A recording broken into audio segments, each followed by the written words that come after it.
Welcome to connected classroom. मैं हूं ज़ैनुल आबिदीन, आपका फिज़िक्स इंस्ट्रक्टर। आज के इस लेक्चर में हम नया चैप्टर स्टार्ट करेंगे जो कि वेव्स का है। तो वेव्स क्या होती हैं?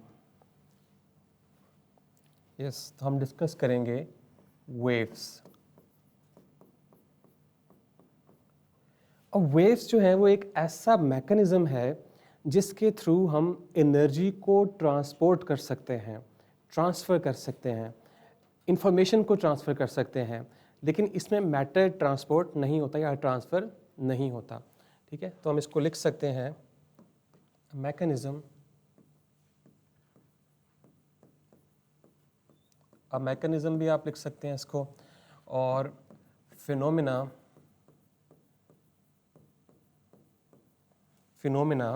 in which energy or information is transferred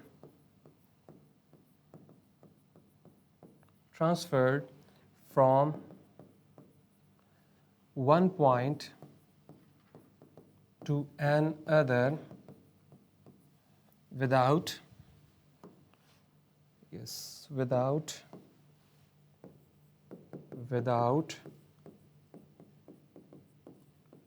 transporting matter। तो ये एक वेव की एक फॉर्मल सी डेफिनेशन है जिसमें हमने ये कहा कि वेव एक ऐसा मैकेनिज़्म है या एक ऐसा फिनोमेना है जिसके थ्रू हम एनर्जी या फिर इंफॉर्मेशन को एक पॉइंट से दूसरे पॉइंट पर क्या कर सकते हैं, ट्रांसफ़र कर सकते हैं, और इसमें मैटर जो है वो ट्रांसफ़र नहीं होता। अब इसकी रीज़न क्या है? मैं एग्जांपल्स पे आऊँगा, लेकिन पहले मैं आपको बता दूँ कि वेव्स जो हैं उसकी रीज़न क्या है। वेव्स एक्चुअली प्रोड्यूस होती हैं, या आप कह लें प्रोडक्शन, ऑसिलेशन लिख लें।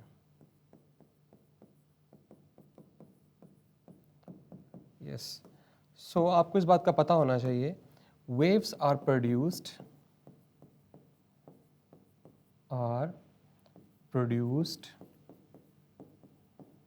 due to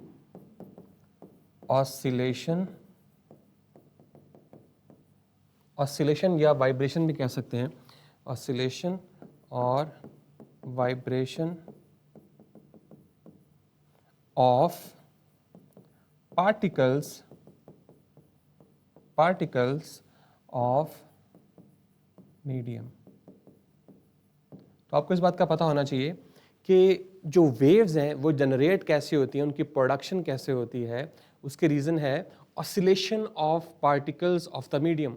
जब मीडियम के पार्टिकल्स वाइब्रेट करते हैं तब वेव्स जो हैं वो क्या होती हैं, जनरेट होती हैं। मैं आगे एग्जांपल्स के थ्रू आपको बताऊंगा, लेकिन अभी तक आपको सिर्फ ये पता होना चाहिए कि वेव्स जनरेट कैसे हो रही हैं। ओके, दूसरी इंपॉर्टेंट बात जो आपने याद रखनी है, no net movement.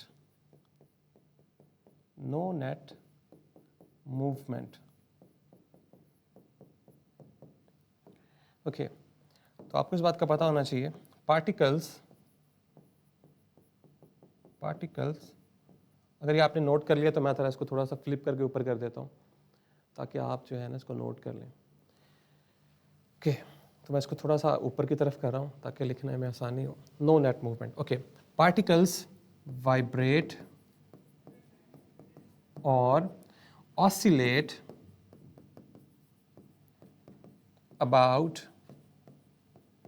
about fixed positions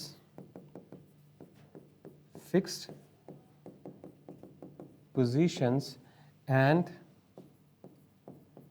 they do not leave their mean position। तो पार्टिकल्स जो हैं वो क्या करते हैं, वाइब्रेट करते हैं, लेकिन अपनी पोजीशन को जो है वो लीव नहीं करते। ठीक है, अच्छा, तीसरी बात जो है energy transfer.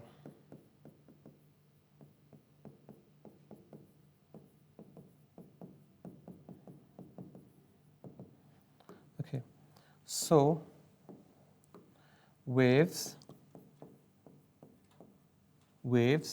transfer energy due to oscillation of particles of medium। ये जो एनर्जी ट्रांसफ़र हो रही है उसके पीछे रीज़न क्या है? फॉर एग्जांपल मैं आसानी के लिए क्या करता हूँ कि कुछ पार्टिकल्स ले लेता हूँ। ये फॉर एग्जांपल कोई मीडियम है, उसके ये कुछ पार्टिकल्स हैं जो मैंने एक रो में बना दिए हैं, ठीक है, इस तरह से। ये एक लेयर ऑफ एटम्स है उसकी। ऑलराइट, अच्छा, अब ज़रा आप गौर करें आप, तो आपको पता चलेगा कि जो मैं लाइन लगा रहा हूँ इस तरह से, so these are the mean position of these particles। Mean position आप कह सकते हैं रेस्टिंग पोजीशन, जहाँ पे पार्टिकल अभी रेस्ट पे मौजूद है, उसे मैं क्या कह सकता हूँ, उसे मैं इन पार्टिकल्स की मीन पोजीशन जो है वो कह सकता हूँ। अब होगा क्या कि ये पार्टिकल्स जो हैं ये टू एंड फ्रो, यानी इस तरह, इस डायरेक्शन में, इस डायरेक्शन में और इस डायरेक्शन में क्या करेंगे, वाइब्रेट करेंगे, to and fro, back and forth, आगे पीछे वाइब्रेट करेंगे। लेकिन ये वाइब्रेट होके अपनी असल पोजीशन के पास दोबारा वापस आ जाएंगे, जो कि इनकी क्या है, रेस्टिंग पोजीशन या फिर मेन पोजीशन। अब जब ये वाइब्रेट करेगा, तो ये इसकी वजह से डिस्टर्बेंस जो क्रिएट होगी वो इसमें शिफ्ट हो जाएगी, ठीक है। इसके वाइब्रेट करने से ये इसके साथ टकराएगा, ये भी वाइब्रेट करेगा, तो ये आगे चली जाएगी डिस्टर्बेंस। इसी तरह से ये भी वाइब्रेट करेगा तो ये आगे डिस्टर्बेंस भेज देगा। जब ये भी वाइब्रेट करेगा तो ये इसके साथ टकराएगा तो ये डिस्टर्बेंस आगे भेज देगा। तो आप देख रहे हैं एटम्स अपनी जगह लीव नहीं कर रहे, बल्कि वो क्या कर रहे हैं, सिर्फ आके दूसरे के साथ टकराते हैं और वापस अपनी मेन पोजीशन पर चले जाते हैं और दूसरे को एनर्जी जो है वो क्या करते हैं, ट्रांसफ़र कर सकते हैं। जैसे कि बहुत कॉमन से एग्जांपल है कि अगर आपने स्नूकर बॉल देखी हो तो उसमें आप देखते हैं कि जब क्यू बॉल जो है किसी दूसरी बॉल के साथ टकराती है तो अगर हेड ऑन कोलिजन होती है तो वो स्टॉप हो जाती है और अपनी सारी की सारी एनर्जी जो है वो अगले पार्टिकल या अगले बॉल को ट्रांसफ़र करती है, जो कि मूव करती है। ये भी इसी तरह करते हैं, ये टू एंड फ्रो वाइब्रेट करते हैं और एक दूसरे के साथ टकरा के क्या करते हैं, एनर्जी को ट्रांसफ़र करते हैं। तो इस केस में आप ये चीज़ नोट कर रहे हैं कि एनर्जी ट्रांसफ़र हो रही है, लेकिन there is no net displacement of atoms. Means to say कि एटम्स अपनी जगह नहीं छोड़ रहे, वो अगर छोड़ते भी हैं तो वापस आके उसको रिटेन कर लेते हैं। This is what we call vibration, oscillation. Alright, तो ये पीरियोडिक वाइब्रेशन या पीरियोडिक ऑसिलेशंस की वजह से ये वेव क्या करती है, ट्रैवल करती है। आई होप सो कि मैंने आपको एक छोटा सा इंट्रोडक्शन दे दिया है कि ये वेव्स जो हैं वो क्या होती हैं। आपको बुक में ज़रा तरतीब थोड़ी सी मुख्तलिफ है, पहले एग्जांपल्स दी जाती हैं, देन उसके बाद जो है वो आपको नेट डिस्प्लेसमेंट, ऑसिलेशंस के बारे में बताया जाता है। तो मैंने आपको वन गो में जो है वो सारी इन्फॉर्मेशन जो है वो प्रोवाइड कर दी है। ऑलराइट, ओके, नेक्स्ट देखें, अब हम चलते हैं एग्जांपल्स की तरफ। अब कुछ एग्जांपल्स हमारे पास हैं जो कि इस वेव के मैकेनिज्म को एक्सप्लेन करेंगी। तो एग्जांपल्स ऑफ वेव्स, एग्जांपल्स, सबसे पहली जो एग्जांपल है हमारे पास, that is water waves. So water waves कैसे जनरेट होती हैं? तो होता ये है कि लेट्स से आपके पास पाउंड ऑफ वाटर है, कोई तालाब है आपके पास छोटा सा, आपने उसमें एक पेबल जो है वो ड्रॉप की है। जैसे वो पेबल स्ट्राइक करेगा तो आप ये चीज़ नोट करेंगे कि जहाँ पे पेबल स्ट्राइक होगा वहाँ पे इस तरह से गोल गोल वेव्स जो हैं वो क्या हो जाएंगी, इस तरह से वेव्स जो हैं वो बननी शुरू हो जाएंगी, इस तरह से। और दूसरी बात आप नोट करेंगे कि वेव्स जो हैं वो हर डायरेक्शन में क्या करेंगी, प्रोपेगेट करेंगी, या फिर आप कह लें कि वो हर डायरेक्शन में जो है वो मूव करेंगी। ये तो आपने कॉमनली जो है वो ऑब्जर्व किया होगा। अब ये जो वेव्स जनरेट हो रही हैं, इन वेव्स को हम क्या कहते हैं, वाटर वेव्स। तहसीन सरवत, आप बुक से देख लें, चैप्टर नंबर 3 है, यानी 12 चैप्टर है जो कि वेव्स का है, आप इसमें से देख लें, मैं स्टार्ट से आपको पढ़ा रहा हूँ। ओके, तो अब आप देख रहे हैं कि पेबल के ड्रॉप करने से कुछ इस तरह से कंसेंट्रिक सर्कल्स की फॉर्म में जो है वो आपको वेव्स नज़र आती हैं। इन कंसेंट्रिक सर्कल्स को हम कहते हैं रिपल्स। ये जो आपको वाइट कलर के नज़र आ रहे हैं इनको हम कहते हैं रिपल्स। तो ये वाटर वेव्स जो हैं उसमें रिपल्स बनते हैं। अब हो ये रहा है कि यहाँ जहाँ पे जो जो हमारे पास एटम्स मौजूद हैं, लेट्स से मैं कहता हूँ यहाँ पे एक वाटर का मॉलिक्यूल मौजूद है, यहाँ पे मौजूद है, यहाँ पे मौजूद है, यहाँ पे मौजूद है, यहाँ पे भी मौजूद है, इस तरह से मॉलिक्यूल्स जो है वो मौजूद है। अब ये मॉलिक्यूल्स अपनी ही जगह पे क्या कर रहे हैं, अप एंड डाउन बॉब कर रहे हैं। अप एंड डाउन क्या कर रहे हैं, बॉब कर रहे हैं। बताने का मकसद ये है कि अगर ये मेरे पास वाटर का मॉलिक्यूल है तो ये वाटर का मॉलिक्यूल जो है ये अप एंड डाउन मूव कर रहा है। क्या कर रहा है, अप एंड डाउन मूव कर रहा है। Yes, up motion and down motion, लेकिन अपनी ही जगह पर। और ये जो पॉइंट है, ये दरमियान वाला पॉइंट है, ये वाली इसकी क्या है, मीन पोजीशन। यस, ये इसकी क्या है, मीन पोजीशन। अब this kind of waves are known as water waves. अब आप देख रहे हैं कि डिस्टर्बेंस सेंटर में क्रिएट हुई है और उसके इफेक्ट्स जो हैं वो हर डायरेक्शन में जा रहे हैं। मतलब ये डिस्टर्बेंस आहिस्ता आहिस्ता क्या करती जा रही है, प्रोपगेट करती जा रही है। उसका मतलब है एनर्जी जो है वो एक जगह से दूसरी जगह पे ट्रांसफ़र हो रही है, लेकिन एटम जो हैं वो अप एंड डाउन अपनी ही पोजीशन पे वाइब्रेट कर रहे हैं और डिस्टर्बेंस को आगे फॉरवर्ड कर रहे हैं। So these waves are known as water waves. तो ये एक एग्जांपल है आपके पास। अगर आप इसको और आसान करना चाहते हैं तो आप एक इस तरह से करें कि कोई सा भी बॉटल कैप लें आप, ठीक है, आप कोई भी बॉटल कैप लें और उस बॉटल कैप को किसी पॉइंट पे रख दें। लेट्स से मैंने यहाँ पे प्लेस कर दिया उसको। तो ये जो बॉटल कैप है ये अप एंड डाउन क्या करेगा, आपको मूव होता हुआ नजर आएगा। तो देखें, डिस्टर्बेंस तो सेंटर में क्रिएट हुई थी, लेकिन इफेक्ट्स आपको उसके इस डिस्टेंस पे भी मिल रहे हैं। इसका मतलब है कि इस पॉइंट से उस पॉइंट तक, यानी कि इस पॉइंट से इस पॉइंट तक डिस्टर्बेंस ने क्या किया है, ट्रैवल किया है। लेकिन जो हमारे एटम्स हैं या जो हमारे मॉलिक्यूल्स हैं उन्होंने अपनी जगह को नहीं छोड़ा। This is what I want to establish. ये बात मैं स्टैब्लिश करना चाह रहा हूँ यहाँ पे। ओके, यहाँ तक क्लियर हो गया आपको। ये थी वाटर वेव्स।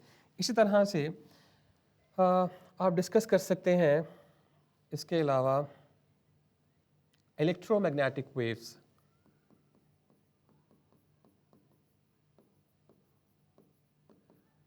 इलेक्ट्रोमैग्नेटिक वेव्स, जी इलेक्ट्रोमैग्नेटिक वेव्स क्या होती हैं मैं भी बताता हूँ आपको। देखें, इस तरह से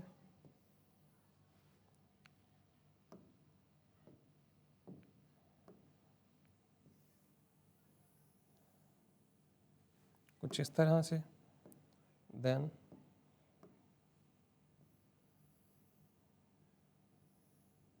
इस तरह से।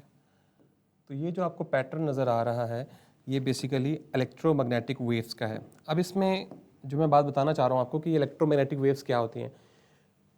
सन से जो हम तक रेडिएशन आती है, वो जो रेडिएशन है उसको हम इलेक्ट्रोमैग्नेटिक वेव्स कहते हैं। जैसे विजिबल लाइट आपको पता है, अल्ट्रा वायलेट लाइट का पता है आपको, इसी तरह से इंफ्रारेड का पता है आपको। ये सारी की सारी जो वेव्स हैं जो सूरज से हम तक आ रही हैं इनको हम इलेक्ट्रोमैग्नेटिक वेव्स कहते हैं।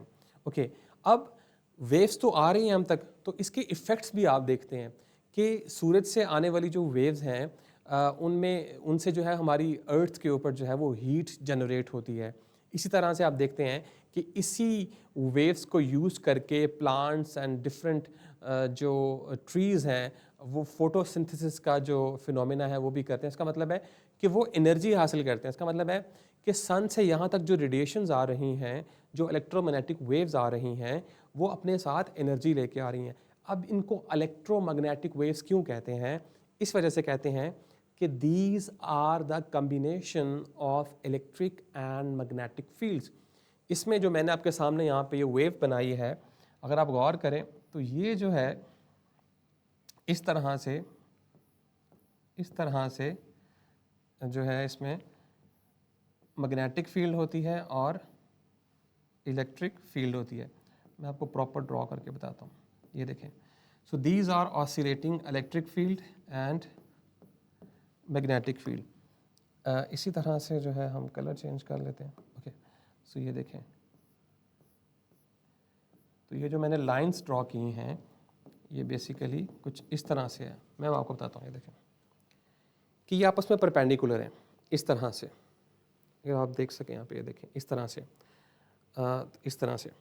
ये इलेक्ट्रिक फील्ड है, ये मैग्नेटिक फील्ड, ये दोनों oscillating electric and magnetic field होते हैं। जो सोर्स इनको पैदा करता है वो सोर्स जो है वो ऑसिलेशंस की वजह से इनको पैदा करता है, और वो ऑसिलेशंस जो हैं वो इलेक्ट्रिक फील्ड की ऑसिलेशंस हैं और मैग्नेटिक फील्ड की ऑसिलेशंस हैं। तो ये दोनों इस तरह आपस में परपेंडिकुलर रहती हैं। तो यहाँ से आपको ये पता चला कि इलेक्ट्रोमैग्नेटिक वेव्स में अगर आपसे पूछ लिया जाए कि मैग्नेटिक फील्ड और इलेक्ट्रिक फील्ड के दरमियान एंगल क्या है, तो आपको इस बात का पता है कि इन दोनों के दरमियान एंगल जो है वो 90 है। मीन्स टू से कि मैग्नेटिक फील्ड को हम शो करते हैं B के साथ और इलेक्ट्रिक फील्ड को हम शो करते हैं कैपिटल E के साथ, और दोनों आपस में क्या हैं, perpendicular. This is a sign of perpendicular, both these field are perpendicular. अब जब ये ऑसिलेट करती हैं तो ये इलेक्ट्रिक फील्ड नेक्स्ट टाइम जो है मैग्नेटिक फील्ड बन जाएगी और magnetic field electric field, and then this process is so on. मतलब ये बढ़ इस तरह चेंज होता जाएगा। मतलब एक तरफ अगर ये आपके पास मैग्नेटिक फील्ड थी और ये इलेक्ट्रिक फील्ड थी, तो नेक्स्ट साइकिल में ऑसिलेशंस की वजह से ये इलेक्ट्रिक फील्ड बन जाएगी और ये मैग्नेटिक फील्ड बन जाएगी। तो यहाँ से आपने ये चीज़ देखी, यहाँ से आपने ये चीज़ देखी कि electromagnetic waves, these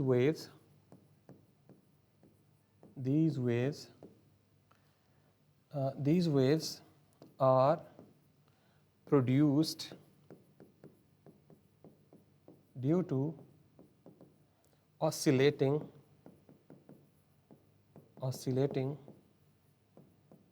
electric and magnetic fields, because these are vector quantities, fields vector हैं दोनों, तो मैंने इन पर वेक्टर साइन भी लगाया हुआ है।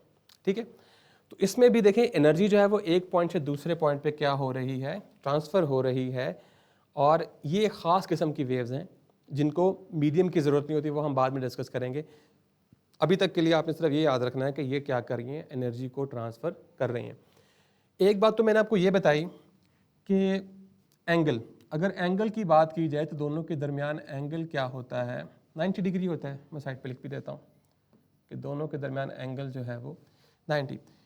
अगर आपसे फेज़ डिफरेंस पूछ लिया जाए, फेज़ डिफरेंस क्या होता है,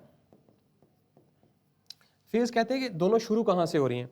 तो आपने शुरू में नोटिस किया है कि मैग्नेटिक फील्ड भी इस पॉइंट से स्टार्ट हो रही है और इलेक्ट्रिक फील्ड भी, दोनों फिर एक ही पॉइंट पे एंड हो रही हैं। दोबारा यहीं से स्टार्ट हो रही हैं, फिर एक पॉइंट पे एंड हो रही हैं, दोबारा यहाँ से स्टार्ट हो रही हैं, फिर एक पॉइंट पे एंड हो रही हैं। इसका मतलब है कि इनके दरमियान फेज़ डिफरेंस जो है वो क्या है, 0 डिग्री। ये बात आपने याद रखनी है कि फेज़ डिफरेंस मतलब स्टार्टिंग पॉइंट क्या है दोनों का। अगर स्टार्टिंग पॉइंट दोनों का सेम है तो इसका मतलब है कि उनके दरमियान किसी किस्म का फेज़ का डिफरेंस नहीं है। तो इलेक्ट्रिक फील्ड और मैग्नेटिक फील्ड में फेज़ डिफरेंस 0 होता है जब आप इसको डिस्कस करते हैं इलेक्ट्रोमैग्नेटिक वेव्स की फॉर्म में। ठीक है, और इलेक्ट्रिक फील्ड और मैग्नेटिक फील्ड के दरमियान जो एंगल है अगर आपसे पूछ लिया जाए तो वो क्या होता है आपके पास, 90 डिग्री। ठीक है, क्लियर हो गया। इसको 0 लिख लें तो ज़्यादा बेहतर है, डिग्री ना लिखें इसके साथ, 0। ठीक है, क्लियर हो गया। ओके, ये थी आपके पास इलेक्ट्रोमैग्नेटिक वेव्स। अब हम नेक्स्ट डिस्कस करते हैं, इसके बाद है sound waves. Okay, sound waves हम डिस्कस करेंगे, साउंड वेव्स।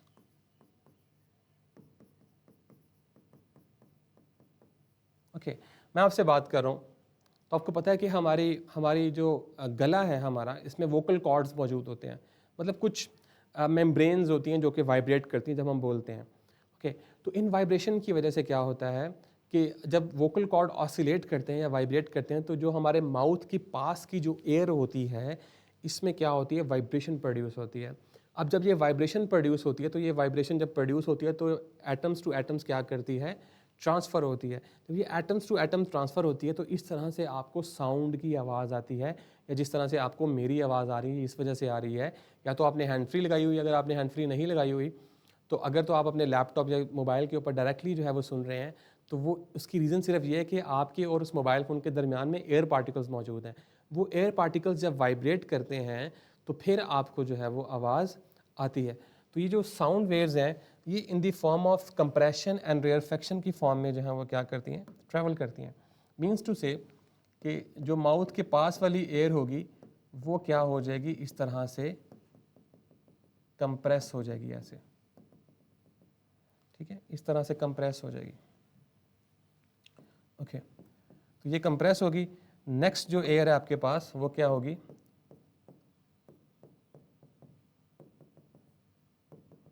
इस तरह से ये कंप्रेस हो जाएगी, वो एक्सपैंड कर जाएगी।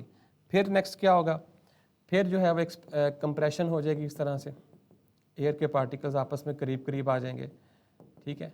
और फिर जो अगले वाले होंगे वो रिलैक्स करेंगे, तो अगेन वहाँ पे जो है वो एक्सपेंशन होगी इस तरह से। तो ये वेव्स जो हैं ये in the form of compression and rarefaction जो है वो मूव करती हैं। तो इस इतने हिस्से को हम क्या कहते हैं, कंप्रेशन। और ये जो एक्सपेंशन वाला हिस्सा है इसको मैं यहाँ लिख देता हूँ, इसे हम कहते हैं रेयरफेक्शन, ठीक है। तो इस तरह से एयर के पार्टिकल्स जो हैं वो क्या करते हैं, वाइब्रेट करते हैं। इनको प्रेशर वेव्स भी कहा जाता है। हाँ, ये लिख लें, इन वेव्स को हम एक और नाम भी देते हैं, दैट इज प्रेशर वेव्स,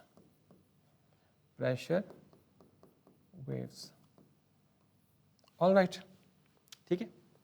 तो यहाँ तक मैंने आपके साथ 3 वेव्स डिस्कस कर दी हैं। वाटर वेव्स किस तरह से एनर्जी ट्रांसफ़र कर रही हैं, इलेक्ट्रोमैग्नेटिक वेव्स किस तरह से कर रही हैं, और मैंने आपको ये भी बताया कि साउंड वेव्स किस तरह से कर रही हैं। अब एक छोटा सा एक्सपेरिमेंट जो आप अपने घर में भी कर सकते हैं, उन्हें हम कहते हैं स्ट्रिंग वेव्स।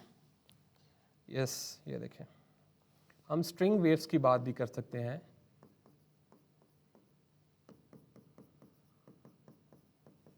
ये देखें, लेट्स से कि आपके पास कोई सपोर्ट है,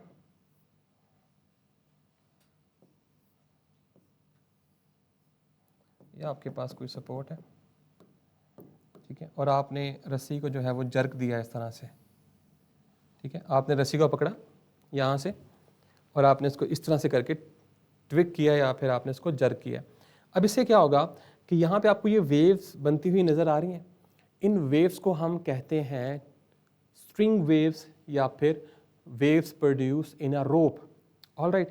तो ये भी वेव की फॉर्म है। अब यहाँ पे हो क्या रहा है, एक्चुअली स्ट्रिंग जो थी वो इस तरह से थी, बिल्कुल स्ट्रेट इस तरह से, इस तरह से। अब हो ये रहा है कि पार्टिकल्स जो हैं स्ट्रिंग के वो अप एंड डाउन क्या कर रहे हैं, मूव कर रहे हैं। अब ये है तो अपनी जगह पे ही, लेकिन इनकी जो डिस्प्लेसमेंट है या इनकी जो मोशन है वो अपनी मेन पोजीशन के गिर्द है, अप एंड डाउन इस तरह से। तो ये अपनी जगह जो है वो नहीं छोड़ रहे, लेकिन ये अप एंड डाउन मूव कर रहे हैं, जिसकी वजह से आपको ये रिपल्स जो हैं वो नज़र आ रहे हैं।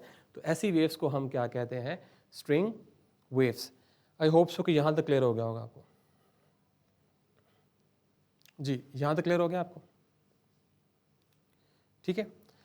तो ये हमारे पास इंट्रोडक्शन था जिसमें हमने स्ट्रिंग वेव्स को डिस्कस किया, उसके बाद हमने जो है वो साउंड वेव्स को डिस्कस किया और इलेक्ट्रोमैग्नेटिक वेव्स को डिस्कस किया, और इसी तरह से हमने जो है वो इसको वाटर वेव्स को डिस्कस किया, और वेव्स का हमने इंट्रोडक्शन लिया। अब अगर आपके कोई क्वेश्चंस हैं, इसके बाद करेक्टरिस्टिक्स हैं वेव्स की, या करेक्टरिस्टिक पैरामीटर्स हैं, वो अभी टाइम थोड़ा है तो इसलिए मैं इसको कवर नहीं कर रहा, क्योंकि उसके लिए मुझे तो कम से कम 15 से 20 मिनट चाहिए ताकि मैं आपको उसके नोट्स भी बनवा दूँ।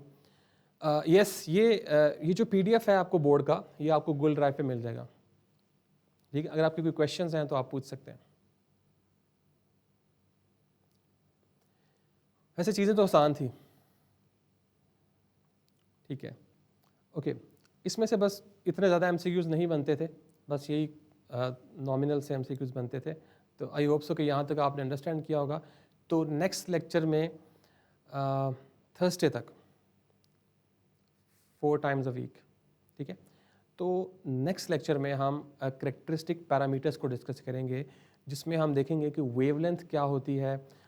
इसके साथ साथ हम वेव फ्रंट के बारे में बात करेंगे, डिस्प्लेसमेंट के बारे में बात करेंगे, क्रस्ट के बारे में बात करेंगे, ट्रफ के बारे में बात करेंगे, टाइम पीरियड के बारे में बात करेंगे, फ्रीक्वेंसी के बारे में बात करेंगे।